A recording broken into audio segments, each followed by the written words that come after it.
Hi everyone, it's Bob Wormsley here from INSYDIUM, and in this tutorial we're going to be using XPCloth a bit differently. We're not going to be rendering the cloth, we'll be using it as a simulation tool to get some fantastic organic motion into some particle instances. So here's this very dynamic scene we'll recreate. This is from Mario's FMX 2018 preview video. So we'll be using a cloth simulation to instance these particles, and we'll get this really nice flowing movement, and then we'll use an instancing tool in Cycles 4D to, at render time, create all of these thousands of metal-looking Boolean objects. So let's jump into Cinema 4D and get started.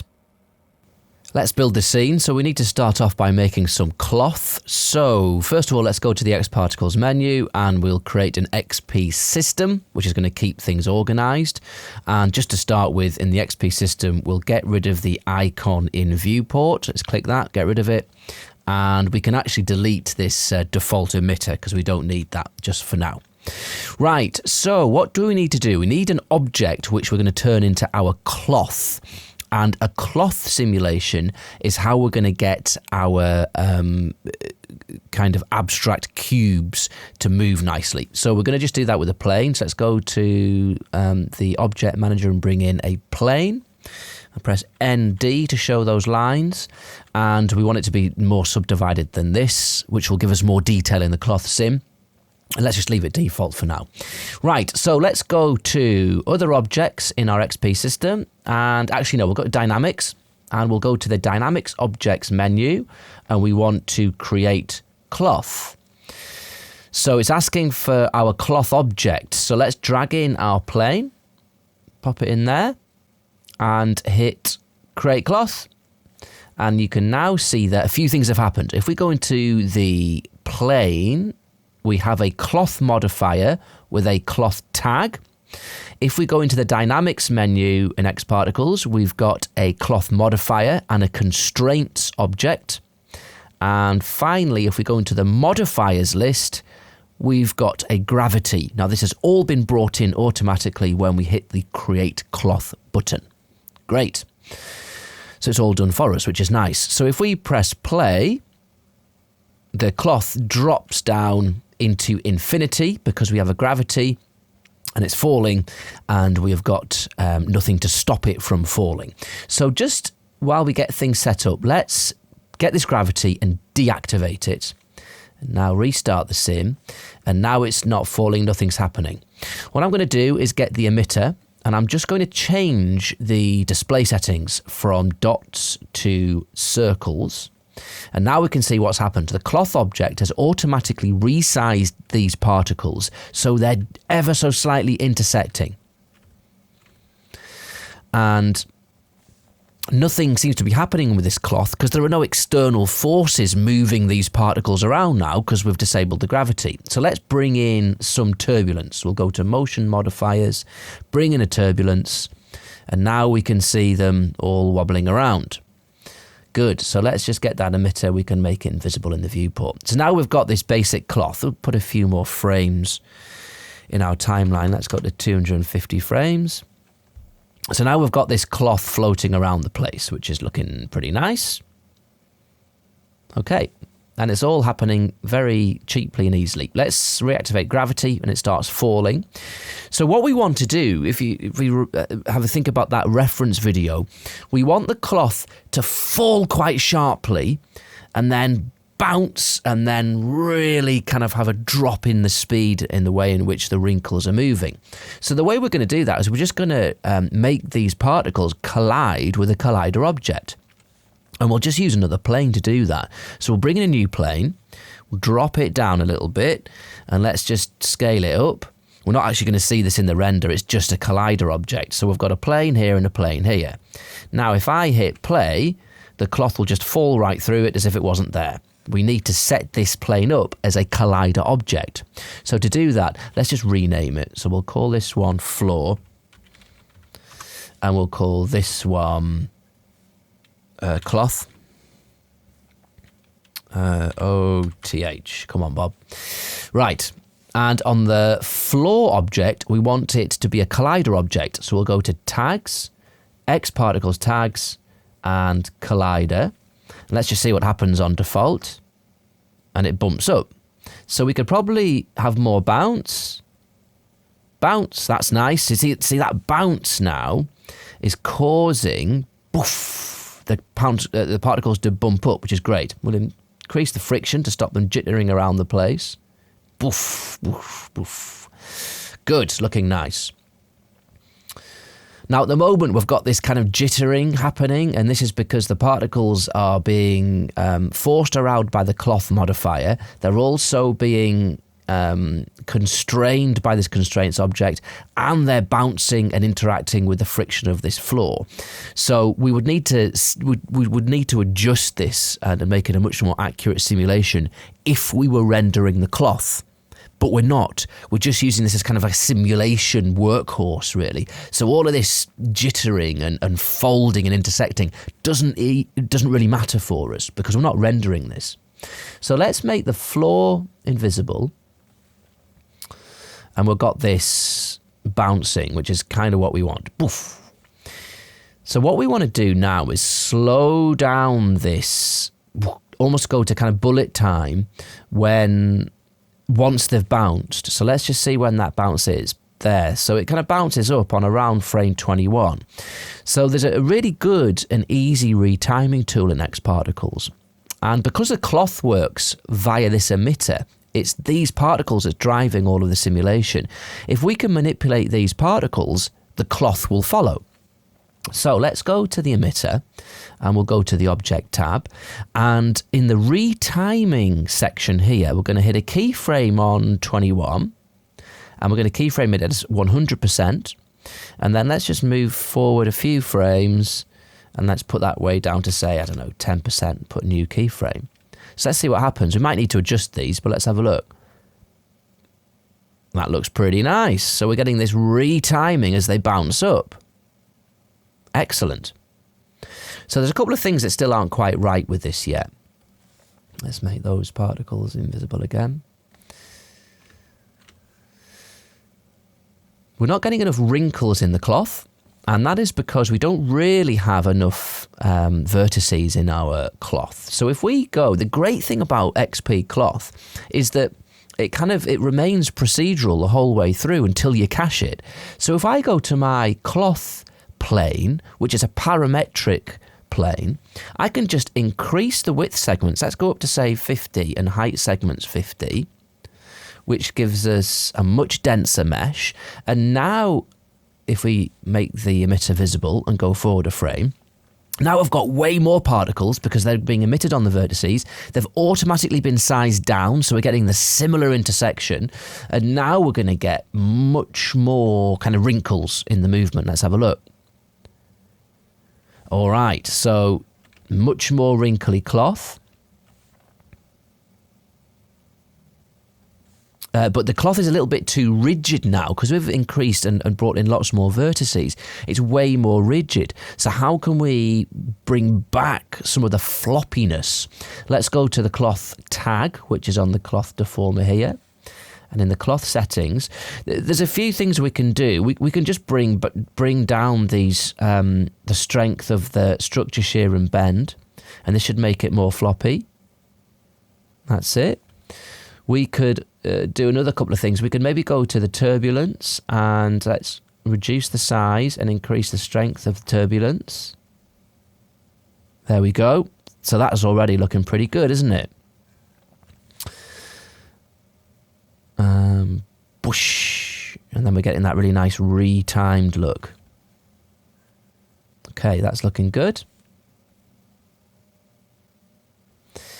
So that's all right. Let's maybe just put slightly more. Let's go up to 80.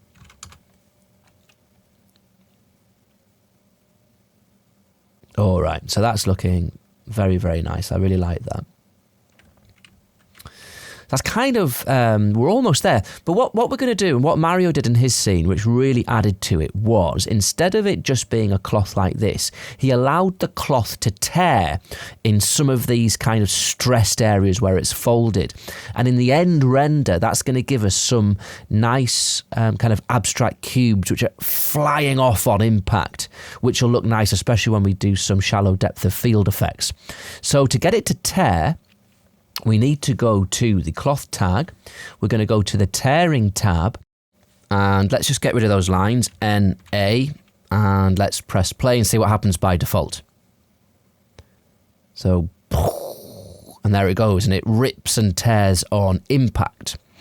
So that's looking quite nice. So it's tearing on the places where the cloth is stressed the most, so kind of pulling apart the most. And we've got a couple of functions. The tearing strength dictates how easily the cloth will tear, and it's a little counterintuitive, this slider. If I increase this, it actually makes the cloth stronger and it won't tear. If I reduce it, it makes the cloth very weak and it'll tear with very little stress. And there you go, look, it's just all torn. Every single line has got a tear through it with maximum tear strength. And we reduce it a bit, it tears as it's coming down. So this dictates how easily the cloth will tear. Let's put that back up a wee bit. Still a little bit too much. Now again, we don't need to be too precise with this tearing here because we're not actually rendering this cloth.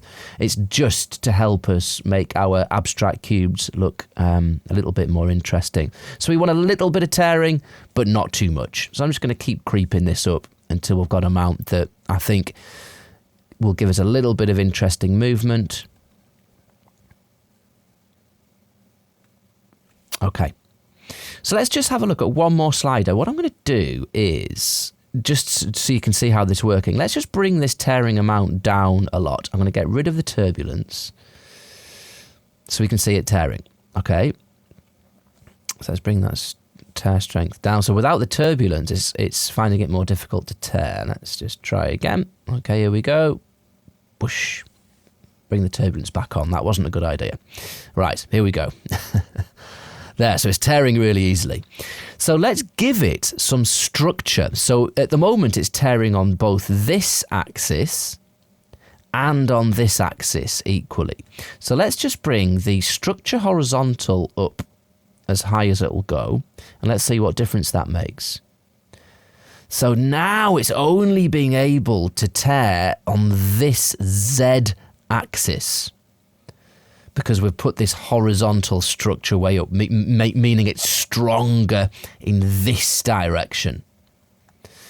So let's just put that back down to 1.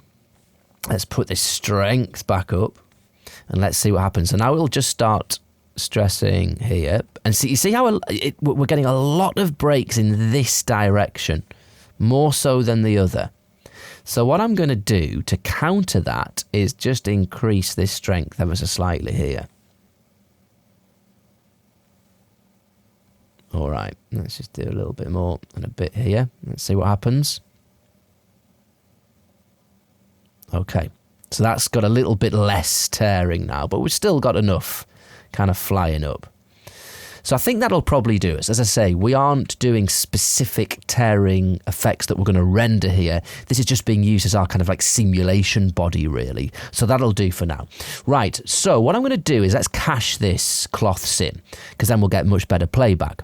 So we'll go to Other Objects, and I'm going to go to Cache. And just because this is a small simulation, I'm going to cache it internally, which will save all the cache info in the Cinema 4D file. And let's just keep it all default. Let's go back to the beginning, build the cache, and it's chugging through. As you see, this is simming relatively quickly. I would imagine this is going to take, for the full 250 frames, it's going to be, what, 30 seconds, I would imagine. So we don't need to cache it all either. Let's go up to, we'll keep going until we get to 150. Okay, get to there. So if you want to stop a cache, if you just hit cancel, it still has all of those frames cached that it did cache up to when we stopped it, and we can see here, look, cached frames 155. So I'm just going to reduce my timeline to 155. So now this is all cached. So what can we do? Well, I can actually switch off. Actually, let's just leave it as is for the time being. Let's have a look. That's fine. So look how quick we've got instantaneous feedback, effectively. Whoosh. Whoosh. Very nice. Okay, so I'm just going to make that gravity invisible. So that is the first part. We have our simulation. So now what we're going to do is we're going to instance some cubes onto the surface of our cloth, which we're going to render. Now, if we did this the old-fashioned way, we could actually make geometry by using an XParticles generator and use the emitter as the generator source and get a cube and put it a charge as the generator, and that would work fine. But we're having to simulate in the viewport all of that new geometry. This is 80 by 80, this plane. So that's an awful lot of vertices. It's an awful lot of new geometry that we would have to simulate. But what we're able to do is we can produce these clones at render time in cycles. And we can do that by using a really fast method, which is absolutely fantastic. So what we're going to do, instead of making clones, we're going to just bring in a Mograph Matrix object. So if we go to Mograph, and let's go to Matrix. Here's our matrix object. And what the matrix object does, it automatically spawns these cube kind of clones, which don't require much processing power. So you can animate things with effectors and fields, and you can have quite highly complex Mograph animations run very smoothly in the viewport by not creating any geometry or particles, just using these matrices. So by default, we have it as a grid array. Let's just change that to radial. So here is our radial matrices, and it's creating 5 clones. We can increase that clone amount. You see there, they appear. And we can change the plane, so it's in this direction. Let's lay it flat. And you can increase the radius and that, and then bring in more clones. And obviously all of the Mograph effectors and the new fields, you can use them to manipulate these matrices. So it's really handy. What we can also do is we can put it into object mode. And it requires an object that you want to put the clones on. So let's drag in our cloth into there. And by default, it's distributing 20 clones onto the surface of this cloth, and that's not what we want. We want them to be put onto the vertices of our cloth. So let's hit that, and there we go. And if we just dolly in, you can see we've got all of these matrices. Now I'm just going to hit play, and I want to show you something which demonstrates an important point, which is a bit of a gotcha. If I hit play, the clones stick to the vertices of our cloth plane, so we can see it's starting to wrinkle, and these are individual matrices. If I hit play, you see how it's simulating a frame behind. As it hits, you see it's losing its position, and then it clicks back into place. Well, that's because it's the order in which it's making these calculations. So what you want to do is, the object manager in Cinema 4D actually works hierarchically, and it'll work out the first object first and then the next. So what we want to do is make sure that it's playing the cloth sim first and then working out where to put all these matrix points. And to do that, we'll just drag the matrix objects underneath the cloth object. And now if we hit play, you'll see that it's sticking perfectly to that cloth. And already you can see the start of the effect that we're going for here, as the matrix objects are spawning onto our cloth. But look how quickly it's running in our viewport. So another fantastic thing we have the ability to do here is we can use, because we're using the matrix object, we can use any of our Mograph effectors to manipulate those matrix points. So let's bring in a random effector. Now, it's all gone a bit funny, isn't it? Look, they've all been spread out, and they're kind of sticking to the cloth, but they're all moving around as well. And that's because by default, the random effector has the position value ticked. So it's taken the original position and it's moved them in a random fashion 50 centimeters on the X, Y, and the Z axes. And that's why it's looking like this. It's quite interesting. If you just put that to a lower amount, let's just offset it by like 2 centimeters on each. Now we've just got a little bit of a random offset, but it's still sticking to the surface. So that's quite interesting. I'll take that off. But what we're going to do, we're going to scale those using the random effector. So if we hit this, let's scale them by 1 and 1 on the Y and Z. And that's probably a little bit too much, but you can see now that we've got not all matrices, not all of the matrices are of the same size. They have been randomly scaled on the Y and the Z axes. That's probably a little bit too much. Okay. So that's pretty neat. And you can see where the cloth gets ripped. Obviously, the matrix points come off with that cloth, and this is going to give us some really nice effects. So we are pretty much done as far as the XParticle side of this goes. Now what we're going to do, the rest of this technique is going to happen at render time, and we're going to be able to do it with Cycles 4D. And this is the fantastic thing with Cycles, is that it supports the matrix object, so we can actually render these matrix points directly, which is a very fast way of working and rendering. So what I'm going to do is I'm going to change my layout now slightly. I'm going to go to my layouts, and I should have a Cycles 4D tutorial layout. So I'm just going to click on that. So what I've got here is, obviously it's the same Cinema 4D scene file. My object manager is still here. My attribute manager is still here, where we can make all of our adjustments. But here is my viewport, which is very, very small in this window. I have my real-time preview window here, and it's black at the moment because we have no lights in the scene, so we can't see anything. And I have my Cycles 4D material node editor docked here.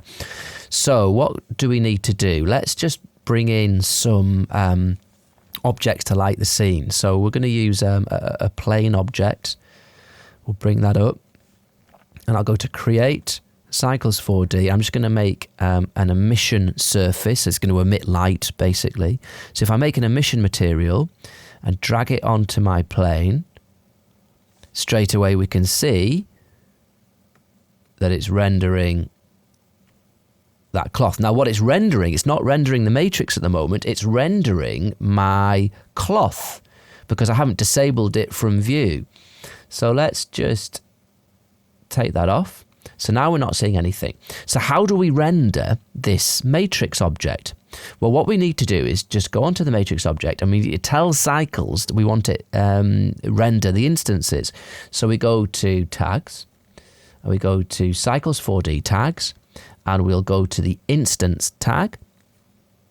Straight away, we've got something. Now, what have we got? Let's just, in this emission material, let's just put the strength up a bit. Okay, so what have we got? Well, it's instance. By default, the instance tag just instances spheres, and they're all a little bit misshapen, and that's because it's respecting these random scale values which we attributed in the random effector. So that's really cool. So what do we need to do? Well, instead of instancing spheres, what we want are kind of elongated cubes. So let's bring in a cube into the scene, which brings in this huge cube, and we can reduce the size of that. So let's just make it, I don't know, 5 by 5 by 5. So then we've got a little cube, but we want it to be elongated. So let's put it, I'm not entirely sure what axis we need to do this on, so we might need to experiment. Let's just try putting 15 on the Y, so it's a taller cube. And then what we're going to do, in our Cycles instance tag, I'm going to drag in that cube. Okay, and now we're instancing cubes. So let's just have a look. If I go back to frame 1, I think, yes, we're in, I guessed the right axis, which was very lucky. So now you can see what's happening. We are instancing these cubes, and they are being instanced exactly where they should be on those matrix points. And it's also respecting the random scale amounts that we used in this random effector. So that's fantastic. I think they're a little bit too big because we want some intersecting, but not a lot of intersecting. So let's just reduce these values down to, say, 3 and 3, and down to, say, 10. I think we can go smaller, 1.5. So I'm just adjusting the size of the cube that we're instancing here, and 5. Let's go 2, 2. Okay, so that's kind of looking. We can make adjustments when should we need to later. Right, so let's just have a go at playing this and see what happens. So it's kind of working. We're kind of getting the look that we're after. But obviously everything's looking very flat at the moment because we have no material on these instances. We just have kind of this kind of like flat diffuse clay material, which is the default. Right. So I really like this tear here. This is going to look really cool. So what do we need to do? Well, we're not going to have a flat diffuse material. We want a reflective material. So let's build that.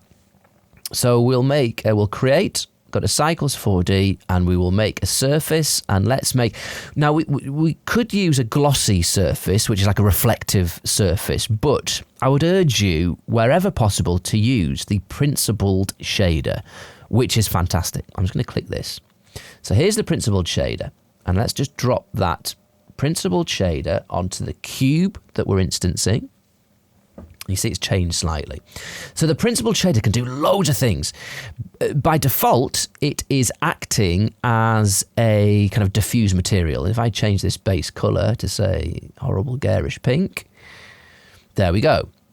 It has some specularity, which is where we can see it these sheens coming from our lighting. If we reduce that specular, you can see there isn't as much. Increase it, and we've got those specular highlights. But that's it.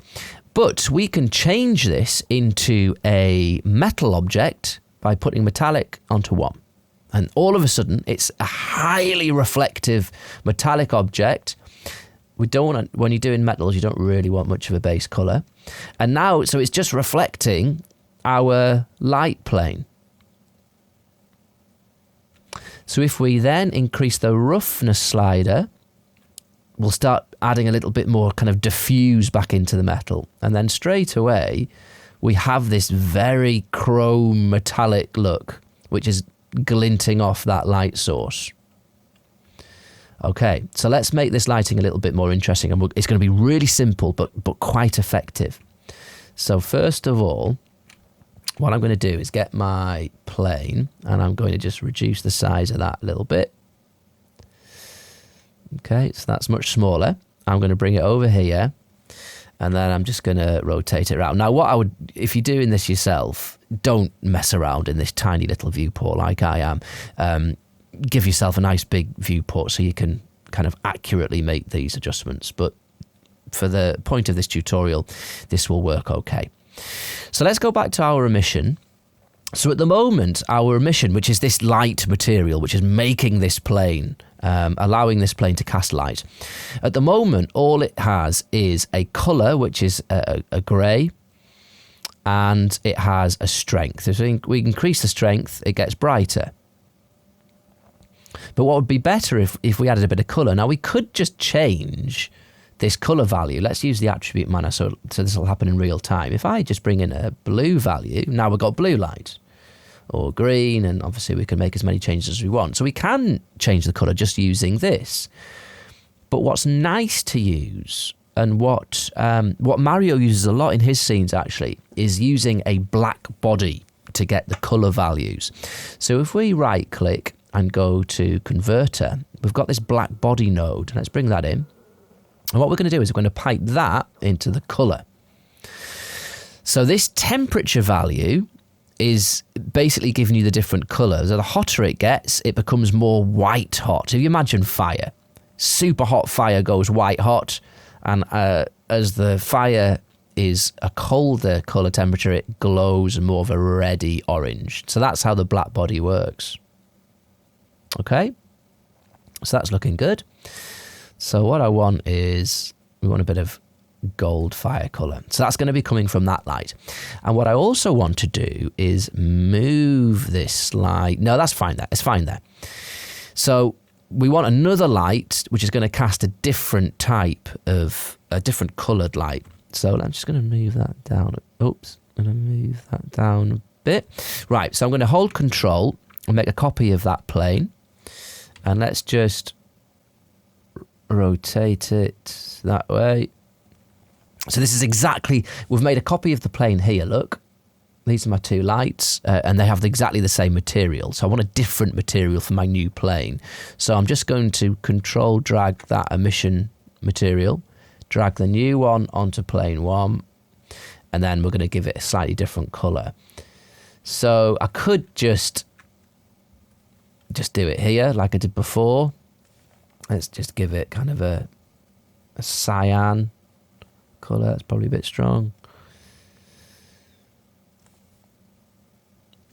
And let's just dolly in nicely here. So I mean that's kind of working, isn't it? We're getting this nice kind of more warm light from this side, and we're getting much more of a cyan color from this side. Which is working okay. Another way of doing it would be to still use our black body,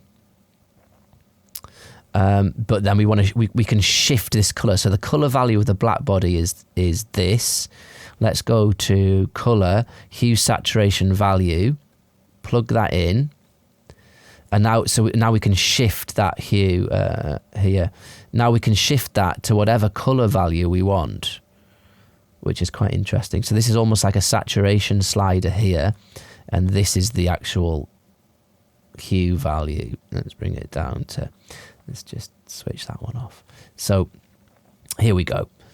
We increase the strength a bit.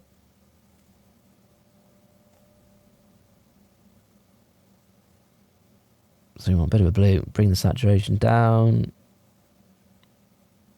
Okay, and switch this one back on. Right. There we go. So you can mess around with that until your lighting looks absolutely bob on. So if we just go back to our principled shader, and we can adjust it now. So if we turn the roughness down, we're getting a much more, everywhere where the light glints aren't hitting the metal, it's much darker because there's very little in the scene to reflect other than itself. So that's depending on what kind of look you want. This is very much more contrasted look. With these darker ones, you're going to get more of these fireflies in your render, which you'll have to sort out in your render settings. The more diffuse it becomes a roughness, the fewer of those you're going to get. But all of that can be sorted out at render time anyway. So that's looking quite nice. So if we play this, we're going to get fairly decent. I mean, this is pretty decent playback. We've got a sim going. We've got this matrix object spawning all of these points. We're then instancing this with cycles. We've got some reflective bodies, and we're getting some very nice viewport and real-time preview feedback here. And you can see as it develops, we're getting these really nice bits tearing off. Okay. So let's just find a camera angle now.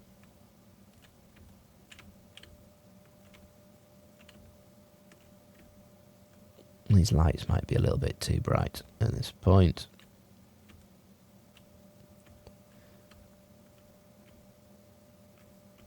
Okay, something like that. Let's have a look. I think we're coming a lot closer.